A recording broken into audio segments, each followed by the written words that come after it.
Autobiography of Andrew Carnegie. Written by Andrew Carnegie.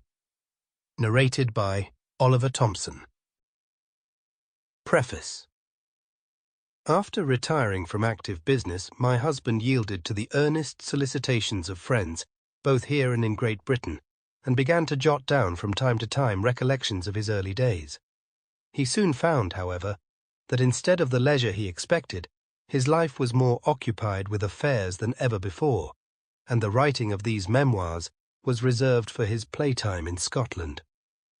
For a few weeks each summer, we retired to our little bungalow on the moors at Altnaga to enjoy the simple life, and it was there that Mr. Carnegie did most of his writing.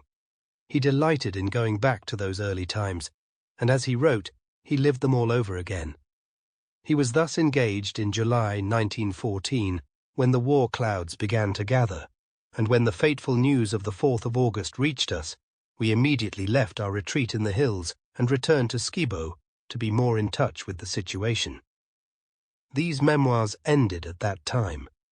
Henceforth, he was never able to interest himself in private affairs. Many times he made the attempt to continue writing, but found it useless. Until then, he had lived the life of a man in middle life, and a young one at that, golfing, fishing, swimming each day, sometimes doing all three in one day.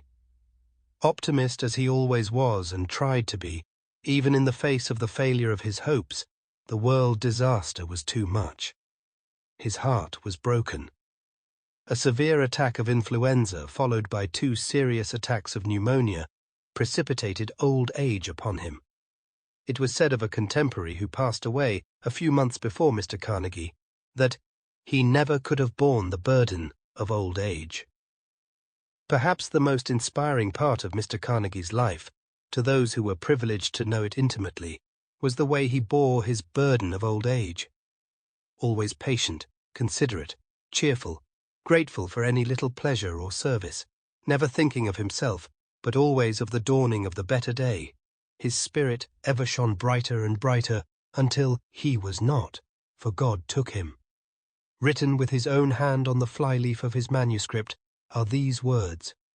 It is probable that material for a small volume might be collected from these memoirs which the public would care to read, and that a private and larger volume might please my relatives and friends.